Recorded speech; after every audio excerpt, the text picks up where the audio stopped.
there. Yeah. So once you've got the subconscious mind settled, you've done all the bits and pieces, then with the manifesting part of it, do you put out the belief of what you want, or how do you do it? I have the picture in my mind. I don't have to put it out every day. It's Just picture you in my know it. mind. Yeah. So I just go out and live every day.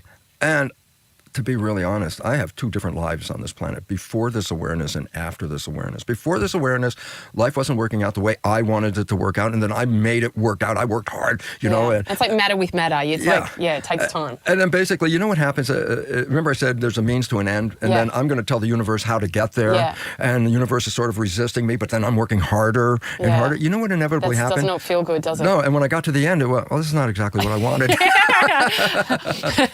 And that's when I started to realize, don't do it that way.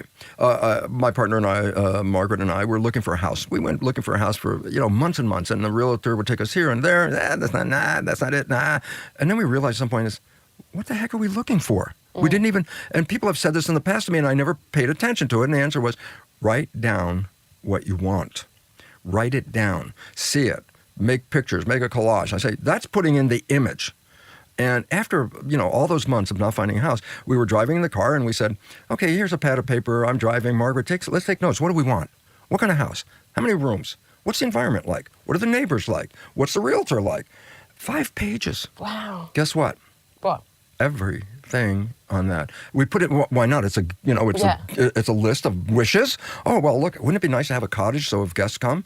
Oh, I would like to have a writing studio. Oh, and a shop. That would be really great too. And I start putting in things like, well, can we afford all that? And I said, didn't make any difference. That's a wish. The house shows up. How did it show up? Well, we had the key to the realtor's listing. So we had the key when something showed up that day before it went to the public. I already saw it. And it's funny because we went to this house earlier, but it wasn't where we weren't sure what we wanted. Yeah. And we go back and say, I think we looked at this house. And we went back, same house. And we looked and I said, everything on the checklist is here. And then guess what?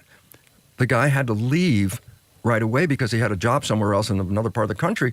And he took $100,000 off the price of the house because he had to leave. And all of a sudden, that thing we couldn't afford, everything was there.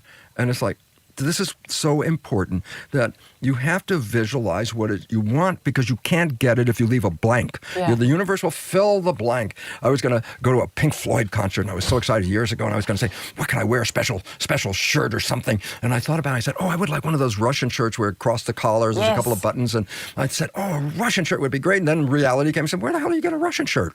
I said, well, let's go to this mall. I go to the mall, and there's the first store I walk into, a men's store, and there's a big circular rack with all these clothes on sale, figuring what the hell. I start going through, and lo and behold, God, a Russian shirt in the middle of all this stuff. And then the joke was on me because all I visualized was a Russian shirt.